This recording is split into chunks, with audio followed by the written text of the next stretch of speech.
퇴직 후의 삶은 많은 사람들에게 새로운 도전이자 기회의 시간이 될 수 있습니다. 하지만 이 시기를 어떻게 보내느냐에 따라 그 결과는 천차만별입니다. 저는 오늘 퇴직 후의 삶을 어떻게 준비하고 보내야 할지에 대해 제가 아는 지인들의 사례를 바탕으로 구체적이고 현실적인 이야기를 해드리겠습니다. 먼저 퇴직 후의 삶에서 흔히 접하는 고민을 제가 알고 지내던 한 친구의 이야기를 먼저 들려드리고자 합니다. 이 친구는 50대 후반에 퇴직을 하면서 그동안 쌓아온 스트레스를 풀기 위해 골프에 푹 빠졌습니다. 그의 계획은 간단했습니다. 퇴직 후에 일주일에 최소 4번 이상 골프를 치면서 여유로운 시간을 보내겠다는 것이었습니다. 그는 젊은 시절 바쁘게 일하느라 즐기지 못했던 여가를 만끽하겠다며 골프용품을 새로 구입하고 매주 다른 골프장을 찾아다니며 시간을 보내기 시작했습니다. 처음 몇 달 동안은 그가 얼마나 즐거워했는지 모릅니다. 그와 함께 골프를 치던 친구들도 많았고 날씨가 좋으면 하루 종일 필드에서 시간을 보내며 골프에 집중했습니다. 그때마다 그는 골프가 얼마나 재미있는지 앞으로도 쭉 이렇게 살고 싶다고 말했습니다. 그런데 시간이 지나면서 그의 표정이 조금씩 달라지기 시작했습니다. 골프장에서 만나던 친구들 중 일부는 건강상의 이유로 점차 골프를 치지 않게 되었고 또 다른 친구들은 다른 관심사를 찾기 시작했습니다. 결국 혼자서 라운드를 돌며 홀로 골프를 치는 날이 늘어갔습니다. 그러던 어느 날 그가 저에게 털어놓았습니다. 골프만으로는 삶이 채워지지 않는 것 같아. 처음에는 좋았는데 이제는 뭔가 허전해. 그는 골프장에서 보내는 시간이 늘수록 그 허전함도 커져가고 있다는 것을 깨닫게 된 것입니다. 매일 비슷한 일상을 반복하다 보니 골프가 주던 설렘이 점차 사라지고 그 대신에 무엇인가를 더 해야 할 것 같은 불안감이 자리 잡게 되었습니다. 그는 매달 골프비로 400만 원에서 500만 원을 쓰면서도 점점 그 돈이 아깝다는 생각이 들기 시작했습니다. 처음엔 즐기려고 시작한 골프였지만 시간이 지나면서 그는 더 이상 그 활동이 자신에게 큰 만족을 주지 않는다는 것을 깨달았습니다. 그는 결국 다른 의미 있는 일을 찾아야겠다는 결심을 하게 되었습니다. 이 친구의 이야기는 많은 퇴직자들이 공감할 수 있는 부분일 것입니다. 퇴직 후의 여유로운 생활을 상상하며 골프나 여행과 같은 활동에 몰두하지만 결국에는 그 활동들만으로는 삶의 의미를 채우기 어렵다는 것을 깨닫게 됩니다.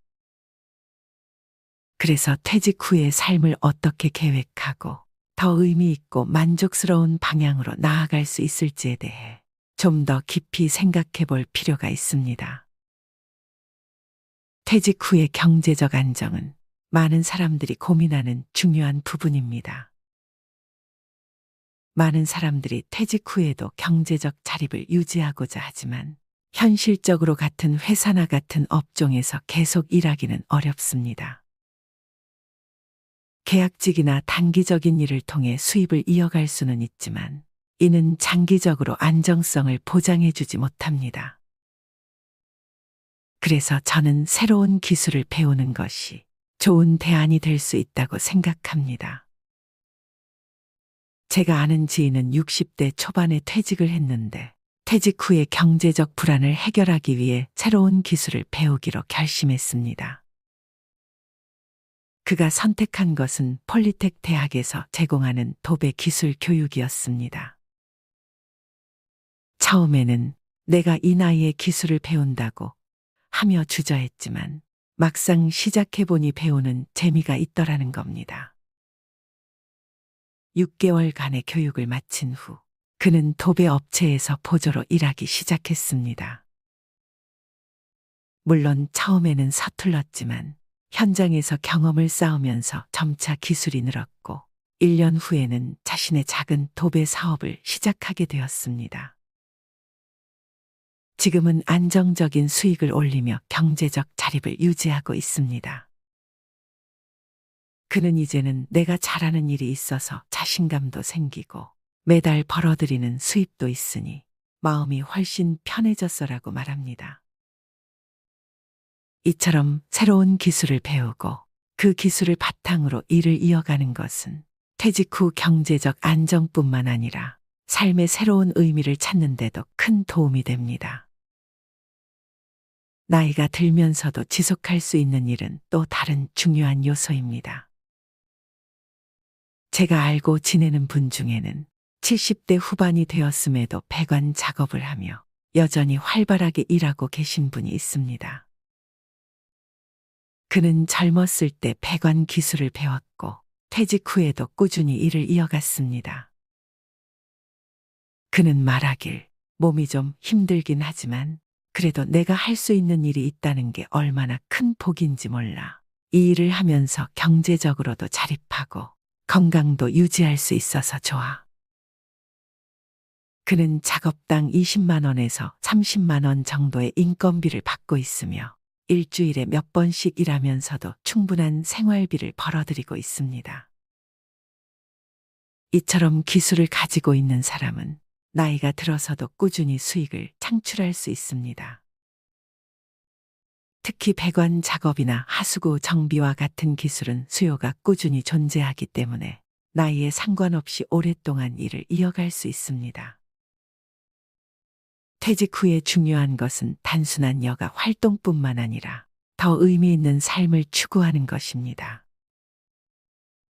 제가 알고 지내는 또 다른 지인은 퇴직 후 골프와 여행에만 몰두하지 않고 지역 사회에서 의미 있는 활동을 찾기로 결심했습니다.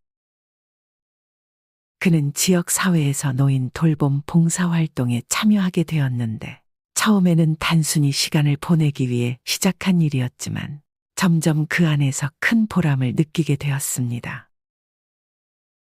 이 지인은 노인들과 시간을 보내면서 그들의 이야기를 듣고 도움을 주는 과정에서 내가 사회에 기여하고 있다는 느낌을 받았어.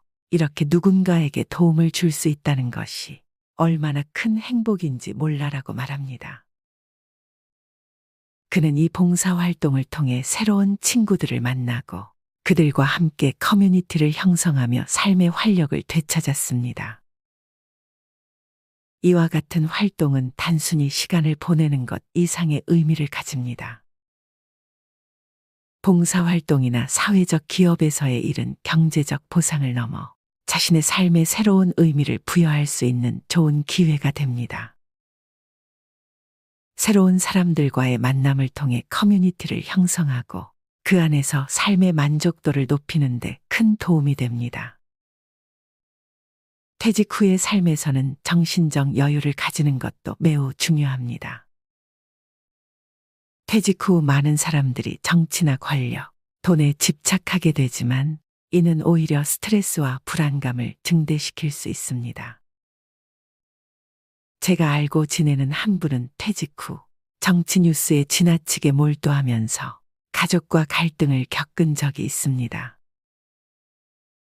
그는 하루 종일 정치 뉴스만 보며 특정 정치적 견해를 강하게 주장했는데 이로 인해 가족들과의 대화가 점점 격해지고 불편한 상황이 계속되었습니다. 결국 가족들은 그와의 대화를 피하게 되었고 그는 점차 고립감을 느끼게 되었습니다. 왜 다들 내 말을 들어주지 않지? 라며 답답해하던 그분은 결국 가족들과의 갈등으로 큰 스트레스를 받게 되었습니다. 이 경험을 통해 퇴직 후에는 정치나 사회적 이슈에 너무 몰입하기보다는 가족과 친구들과의 관계를 더 소중히 여겨야 한다는 것을 깨달았습니다. 퇴직 후의 삶은 새로운 시작을 의미합니다. 많은 분들이 퇴직을 앞두고 두려움과 불안을 느끼지만 이 시기는 오히려 인생에서 가장 값진 경험을 쌓을 수 있는 기회가 될 수 있습니다. 퇴직이 단순히 일의 끝을 의미하는 것이 아니라 새로운 삶의 여정을 시작하는 출발점이라는 것을 기억해야 합니다. 퇴직은 한편으로는 인생의 전환점이기도 합니다. 오랜 시간 동안 일해왔던 직장을 떠나게 되면 자연스럽게 앞으로의 삶에 대한 고민이 생기기 마련입니다. 하지만 이 시기를 두려워할 필요는 없습니다. 오히려 퇴직 후의 삶은 이제까지의 경험과 지혜를 바탕으로 새로운 도전을 시작할 수 있는 시간입니다. 지금까지 쌓아온 경력과 지식을 바탕으로 그동안 바쁘게 살아오면서 미처 해보지 못했던 일들을 시도해 볼 수 있는 기회로 삼아야 합니다. 퇴직 후에는 그동안의 업무에서 벗어나 자신이 정말로 하고 싶었던 일들을 시작할 수 있는 자유가 주어집니다. 그동안 가족과의 시간, 자신의 건강, 취미 활동 등 여러 가지 이유로 미뤄왔던 일들을 할 수 있는 여유가 생깁니다. 이제는 더 이상 일에 얽매이지 않고 진정으로 자신을 위한 시간을 가질 수 있습니다. 퇴직은 인생의 끝이 아닙니다. 오히려 새로운 시작을 알리는 신호입니다. 그동안 쌓아온 경험과 지혜를 바탕으로 이제는 자신을 위한 시간을 가질 수 있으며 새로운 도전을 시작할 수 있는 기회가 주어집니다. 퇴직 후의 삶은 더 이상 일에 얽매이지 않고 자신이 진정으로 원하는 삶을 살 수 있는 시기입니다. 이 시기를 잘 활용한다면 인생의 또 다른 황금기를 맞이할 수 있을 것입니다. 그리고 무엇보다 중요한 것은 퇴직 후에도 자신의 삶에 대한 자부심을 잃지 않는 것입니다. 나이가 들었다고 해서 할 수 있는 일이 없다고 생각하지 말고 오히려 더 많은 가능성이 열려 있다고 생각하세요. 인생의 새로운 장을 여는 이 순간을 기회로 삼아 더 멋진 삶을 만들어 나갈 수 있습니다. 퇴직 후의 삶은 스스로의 선택에 달려 있습니다. 어떤 길을 선택하느냐에 따라 그 삶의 모습이 달라질 것입니다. 자신의 경험과 능력을 믿고 새로운 도전과 기회를 두려워하지 않는다면 퇴직 후의 삶은 그 어떤 때보다도 빛나는 시간이 될 수 있습니다. 지금이 바로 인생에서 가장 자유롭고도 의미 있는 시간을 만들어 나갈 수 있는 때입니다. 이제는 자신을 위한 그리고 함께하는 사람들을 위한 멋진 삶을 만들어 가시길 바랍니다. 50대, 60대는 참 어려운 시기입니다. 밖에 나가면 다 돈인데 그렇다고 안방에서 맨날 넷플릭스 보면서 집밥만 먹을 순 없고 고물가 고금리 쓰나미가 몰아치면서 은퇴를 앞둔 사람들의 고민이 커지고 있습니다. 가계 생활비가 무섭게 오르는 상황에서 노후 자금은 얼마나 준비해야 충분할지 걱정하는 것입니다. 일반적으로 60세가 되면 소득이 끊기기 때문에 가계 손익 구조는 마이너스로 바뀌게 됩니다. 고물가 장기화가 더해지면서 고령 세대의 살림살이는 예전보다 더 팍팍해졌습니다. 최근 통계청이 발표한 생애주기 적자 추이를 봐도 61세에 시작된 적자 인생은 죽을 때까지 이어집니다. 이러한 시행착오를 줄이려면 나보다 앞서 길을 걸어간 선배들의 조언이 유용한 길잡이가 됩니다. 80대 선배들이 퇴직하고 나서 이걸 하길 참 잘했다. 시간을 되돌려도 이것만은 꼭 하겠다. 고 추천하는 건 무엇일까요? 먼저 첫 번째, 건강관리. 죽기 전 10년은 앓다가 간다. 평생 의료비의 절반은 70세 이후에 쓴다. 나이가 들면 돋보기, 보청기, 틀니, 지팡이, 약봉지가 일상이 됩니다. 아프면 서럽다지만 더 큰 문제는 질병으로 인해 파생되는 삶의 질 저하입니다. 새해 1월에는 늘 건강을 외칩니다. 가장 귀담아 들어야 할 사람들은 바로 50에서 60대들입니다. 건강을 잃으면 모든 것을 잃는다는 말을 실감하는 나이이죠. 암 등 중병이라도 걸리면 돈도 많이 들어갑니다. 타인의 도움이 필요해지는 상황이 닥치면 더 실감합니다. 특히 간병비는 건강보험이 적용되지 않아서 사비로 충당해야 하는데 최근 인건비 상승으로 월 3, 400만 원이 드는 경우가 태반입니다. 얼마나 오래 아플지, 간병비는 언제까지 나갈지, 이런 모든 일정이 불확실하다는 것도 문제입니다. 병을 늦게 발견해 건강보험이 안 되는 신약까지 사용하면 노후 설계가 송두리째 흔들립니다. 겨우 장만한 집 한 채를 팔 정도가 아니더라도 예금은 거의 다 날아갈 수 있습니다. 우리보다 앞서 고령화된 일본에서도 병원 신세를 지는 노인들이 의료와 요양의 노후 자금을 쏟아부으면서 간병 파산 위험에 직면했습니다. 노후에 돈을 아끼는, 아니 버는 방법은 부부가 모두 건강한 것입니다. 운에 내 몸을 맡기지 말고 스스로 노력해야 병원비, 약값을 아낄 수 있습니다. 해마다 돌아오는 국가검진을 꼬박꼬박 받아야 합니다. 40대 이상은 2년마다 위내시경, 50대 이상은 매년 대변검사에 이어 대장내시경을 받을 수 있습니다. 귀찮다고, 내시경이 무섭다고 검진을 건너뛰면 후회할 수 있습니다. 최근 위암, 대장암이 줄고 있는 것은 국가암 검진의 영향도 큽니다. 조기 발견은 물론 암 예방에도 도움이 됩니다.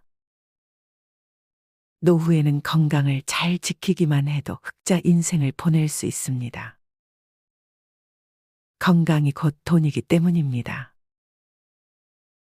음주, 야식, 흡연, 과식, 소파와 한몸 등과 같은 나쁜 생활 습관은 건강을 해치며 노후 파산의 원인이 됩니다. 사랑하는 자녀에게 부모 부양으로 경제적인 부담을 주지 않는 가장 손쉬운 방법이 본인 건강 관리입니다. 평소엔 잊기 쉽지만 치아 관리에도 힘써야 합니다. 김현정 서울대 치대 교수는 구강 건강이 나빠지면 노쇠 위험이 높아진다는 연구가 나와 있을 정도로 구강 건강은 노년기 삶의 질을 좌우한다면서 치아와 잇몸이 부실한 고령자는 영양 섭취를 제대로 하지 못해 기력이 금방 쇠하는데 이렇게 되면 근력 저하와 반복적인 낙상, 만성질환 악화 등의 위험이 커진다고 말했습니다. 치아가 부실하면 먹는 즐거움이 사라지고 식욕 저하로 만성적 영양 불량 상태에 빠지기 쉽습니다. 그리고 담배를 끊어야 합니다. 흡연은 고혈압, 당뇨병, 뇌경색, 심근경색, 신장병으로 가는 주범입니다. 여기서 담배의 유해성을 새삼 들먹이고 싶지 않습니다. 수많은 발암 물질이 가득한 매캐한 연기를 흡입하니 나이 들면 몸이 고장 날 수밖에 없습니다. 최근 7, 80대 할머니 폐암 환자가 많은 것은 과거 안방에서도 자유롭게 담배를 피웠던 문화의 영향도 큽니다.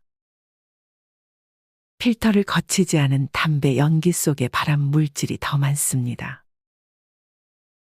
이기적인 아버지 탓에 아이들도 병이 들었을 것입니다. 자식들이 부모 간병비까지 부담하면 등골이 휩니다. 치매도 본인이 노력하면 막을 수 있는 혈관성 치매가 30%가 넘습니다. 뇌졸중 후유증이 혈관성 치매입니다. 50, 60대는 건강한 노년으로 가는 갈림길입니다. 자녀를 위해서라도 내 건강을 살펴야 합니다. 수억 원이나 되는 폐암 신약을 사기 위해 살고 있던 집까지 팔았다는 얘기에 한숨이 절로 나옵니다. 노후 대책으로 가장 중요한 것은 부부의 건강을 지키는 것입니다. 두 번째, 퇴직금으로 인생 역전의 베팅. 일은 넘으면 힘 빠져서 돈 쓸 일도 별로 없을 텐데요. 노후 준비를 소홀히 하는 사람들의 변명은 이런 식입니다. 하지만 노년기에는 노부모 간병, 자녀 지원, 배우자 병환, 주택 수리 등 오히려 예상치 못했던 목돈 지출이 발생하기 쉽습니다. 이런 돌발 상황에 대비하려면 통장이 필요합니다. 잔고가 바닥나면 일하면 되잖아라고 생각할 수 있지만 건강이 나빠져서 예전처럼 돈을 벌지 못할 가능성이 높습니다. 젊었을 때 모아둘 거리라고 후회하지 않으려면 저축하는 습관을 몸에 익혀야 합니다. 지금 벌고 있는 소득은 20, 30년 후에 소득이 없을 내 자신과 배우자가 쓸 소중한 씨앗입니다.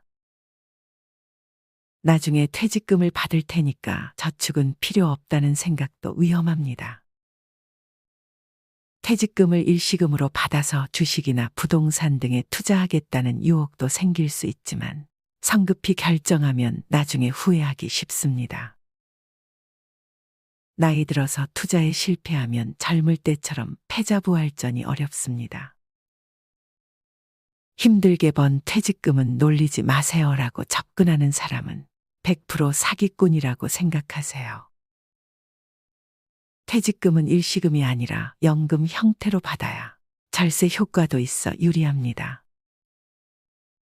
노년기에 투자를 하고 싶다면 미국 등 글로벌 우량지수에 연동되는 대표 금융상품에 한정하고 여행 취미 등에 쓰는 돈도 예산 내에서 쓰는 게 좋습니다. 마지막으로 황혼의 나이에 무조건적인 자녀 지원은 독이 될 수 있습니다. 경제적으로 자립하지 못했다고 해서 계속 퍼주면 내 노후가 먼저 무너집니다. 자식에게 한 푼도 안 주면 맞아 죽지만 다 주면 굶어 죽고 밥만 주면 무서워 죽는다는 말은 우스갯소리이지만 속에 뼈가 있다는 걸 잊지 마세요. 세 번째, 자식한테 손 안 벌릴 만큼은 모아둬라. 노후 생활비는 평생 동일한 금액이 필요한 것이 아니라 나이가 들수록 점점 감소하는 경향을 보입니다. 은퇴 직후엔 바깥 활동이 여전히 왕성하기 때문에 은퇴 이전과 비교해 생활비는 비슷하게 듭니다. 그러나 나이가 들수록 외부 활동은 뜸해지고 배우자 사망 등의 변수도 생겨가게 씀씀이는 점점 감소합니다. 80대엔 5, 60대에 쓰던 생활비의 절반만 있어도 충분하다는 은퇴 전문가도 있습니다. 베스트셀러 87세 비즈니스맨, 지금이 최고 전성기를 펴낸 88세 코리아 마시로 씨는 나이가 들수록 소비 욕구가 약해지기 때문에 큰 병에 걸리지 않는 한 그렇게 큰 돈이 필요하지 않다면서 퇴직하고 돈을 더 많이 벌겠다고 자꾸 욕심을 내면 오히려 삶의 균형이 깨져 불행해지기 쉽다고 말했습니다. 노후 자금은 얼마나 준비해야 할까?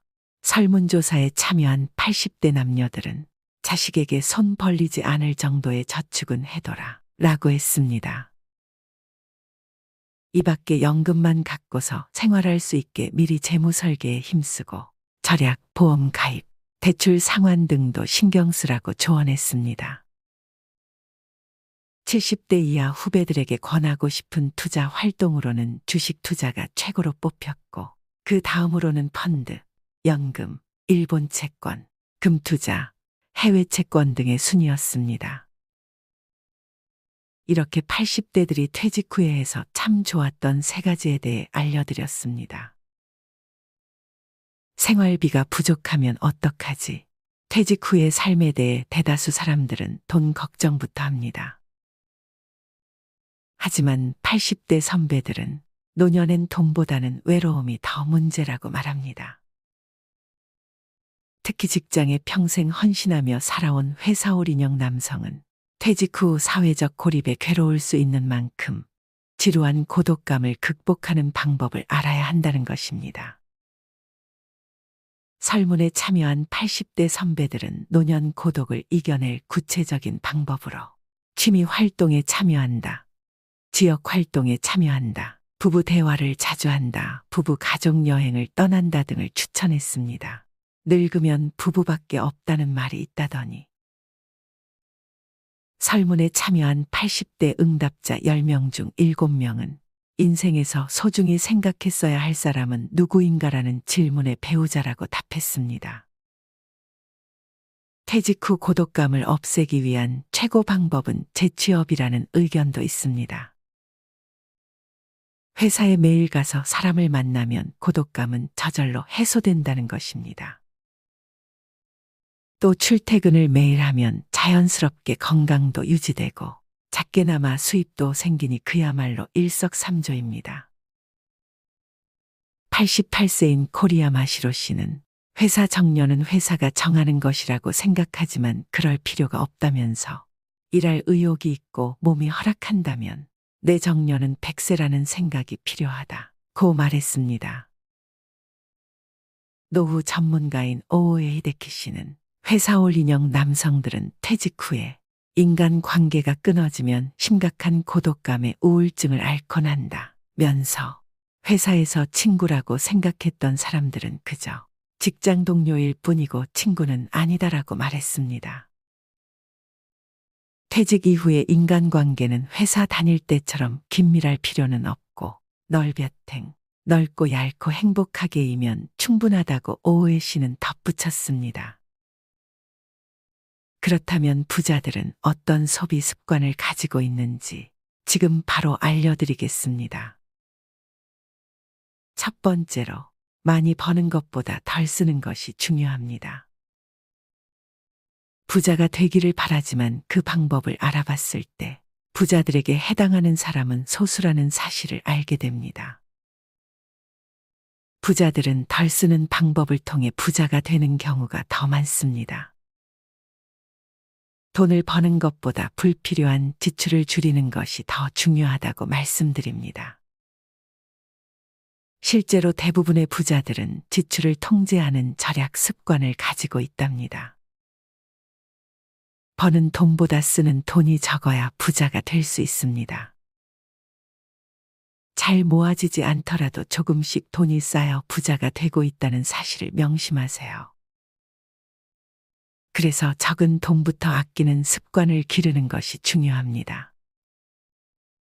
두 번째로, 나가는 돈을 곱해서 생각하는 습관을 가져야 합니다. 많은 사람들은 물건을 샀거나 지출을 할 때 나가는 금액을 나눠서 생각하는 경향이 있습니다.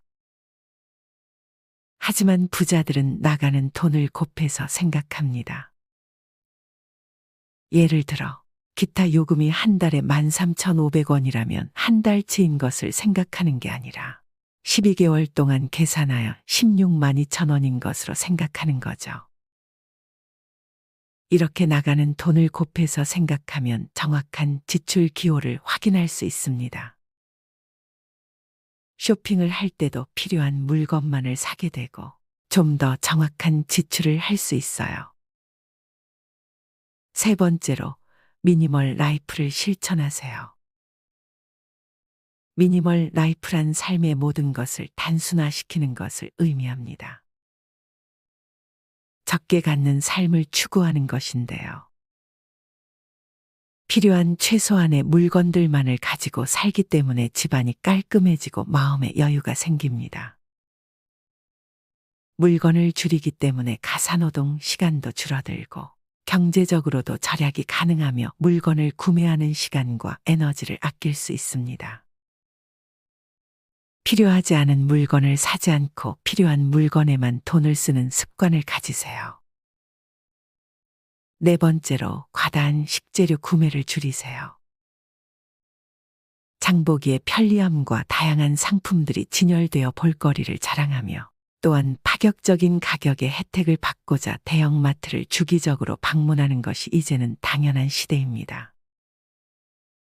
그러나 경제적 소비를 위해 쇼핑함에도 불구하고 당장 필요하지도 않는 먹을거리를 양을 많이 제공하거나 가격을 할인한다는 이유로 충동 구매를 하는 경우도 자주 있습니다. 뿐만 아니라 이렇게 집으로 가져온 식자재는 냉장고에 꽉꽉 채워두게 되며 결국 유통기한을 넘겨버려 먹지도 못하고 폐기 처분하게 된다면 불필요한 비용이 낭비되는 것입니다. 오늘부터는 주말마다 대형마트 대신에 요리를 위해 필요한 식자재가 있을 때마다 방문할 수 있는 우리 동네의 식료품점을 이용해 보면 어떨까요? 볼거리는 부족하고 다양한 상품은 없지만 충분히 합리적인 가격을 제공하고 필요한 것은 대부분 구매할 수 있습니다. 또한 최근 들어 냉장고 파먹기가 유행인데요. 불필요하게 새로운 식자재를 구매하지 않고 냉장고에 보관된 재료만으로 요리를 함으로써 냉장고의 전기 소비 효율을 늘리고 쓸데없이 음식물을 버리는 일을 줄이는 것을 말합니다. 냉장고문에 보관된 식자재를 기록하거나 보관된 식자재로 만들 수 있는 음식을 적어 놓는 노하우를 비롯하여 각종 아이디어를 온라인상에서 얻을 수 있답니다. 이렇게 간단히 부자들의 소비 습관 4가지를 알아보았습니다. 혹자는 이미 부자라서 가치를 따질 수 있는 형편이 된다고 생각할 수도 있습니다.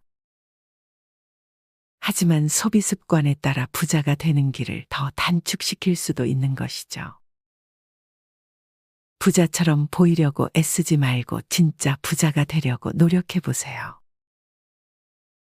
많은 사람들이 겉으로 보기에 부자가 보이는 것을 추구하지만 이는 잘못된 마인드입니다. 진짜 부자들은 외부적으로 까만 소박한 생활을 하지만 내면에서는 여유와 깊이를 느낄 수 있습니다. 겉으로 보이려고 분에 넘치는 소비를 하는 것은 가짜 부자로 보이게 할 뿐입니다. 진짜 부자들은 소박한 생활을 유지하며 진정한 부자로 성장하는 것이 중요합니다. 이렇게 부자들의 소비 습관을 통해 부자가 되어가는 방법을 알아봤습니다. 아껴서 소비하는 습관을 부정적인 마인드로 생각하는 것이 아닌 하루하루 부자가 되어가는 가정으로 생각해 보세요. 사는 것을 아끼는 것이 후회하는 것보다 좋다는 사실을 명심해 주세요.